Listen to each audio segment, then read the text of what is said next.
अपने सेवकों को बोला इसको ले जाकर के वध कर दो। पहाड़ से नीचे गिराया गया।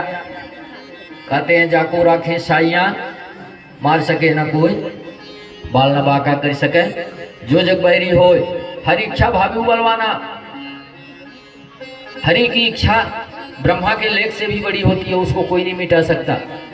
ब्रह्मा के लेख को मिटाने वाले मात्र हरि हैं, श्रवण नारायण है, बाकी कोई नहीं है। बोले एक काम करो, बालक है, अबोध बच्चा है, उसको पहाड़ से फेंका गया तो नहीं मरे, हाथी से रौंदा गया तो नहीं मरे। तब उन्होंने कहा कि इस बालक को ले जाओ विद्यालय में भर्ती करो और अध्यापकों को सौंपो, अध्यापक लोग इसको सिखाएं।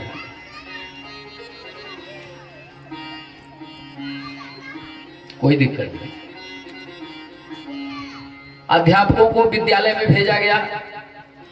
प्रहलाद को मॉनिटर बना दिया गया कि खुशी हो बच्चों के बीच में, और कहा गया कि तुम हिरण्यकश्यप का नाम लिया करो काका काका अंगा पढ़ाने के बाद।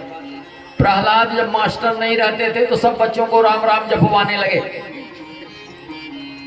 सब राम राम कहने लगे। और अध्यापक ने आकर के कहा हिरण्यकश्यप से, महाराज आपका ये बच्चा, हिरण्यकश्यप कहने को तैयार ही नहीं है। हम तो सिखा के जाते हैं और लौट के आते हैं तो सारे विद्यालय के लड़के राम राम पढ़ना शुरू करते हैं, पढ़ना भी बंद कर दिए हैं, गुणा जोड़ भाग सब बंद कर दिए, तो दिन राम राम जपने लगे।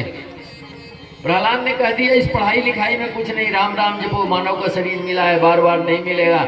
राम राम कह करके यहाँ से अपने को उद्धार करो, चलो यहाँ बीवी बच्चा बनाने की जरूरत नहीं है, हरि भजन करने आए हो, कपाट तोड़ करके और कपास को घिसने की जरूरत नहीं है।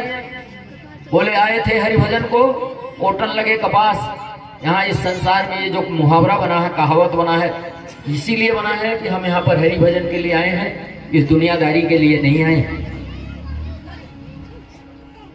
प्रहलाद के ज्ञान से सब बालक ऐसा ही करने लगे।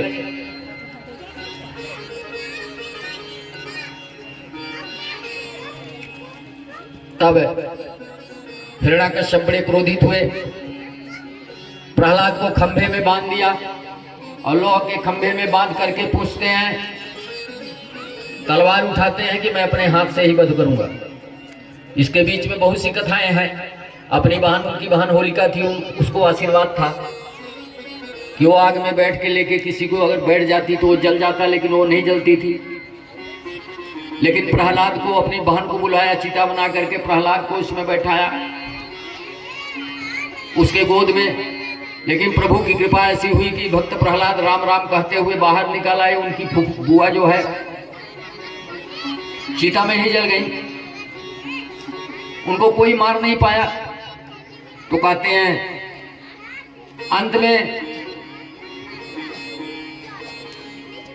हिरण्यकश्यप ने खंभे में बांध दिया और मारने के लिए तलवार उठाया और उन्होंने पूछा, बताओ प्रहलाद तुम्हारा भगवान कहाँ है?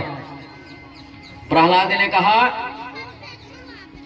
जत्र तत्र सर्वत्र, यहाँ वहां हर जगह। हिरण्यकश्यप ने पूछा, बताओ प्रहलाद तुम्हारा भगवान कहाँ है? हिरण्यकश्यप के पूछने पर भक्त प्रहलाद ने कहा, पिताजी आप बताइए मेरा राम कहाँ नहीं है।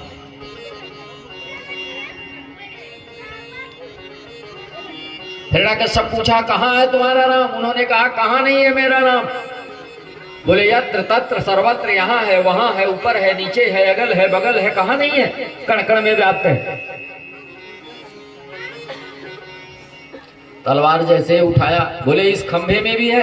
बोले हाँ इस खंभे में भी है। खंभे से बांध दिया और मारने लगे। जैसे ही तलवार उठाया हिरण्यकश्यप ने, तलवार इधर गई और वहां पर नरसिंह जी भगवान प्रकट हुए और नरसिंह जी भगवान वहां पर प्रकट होकर के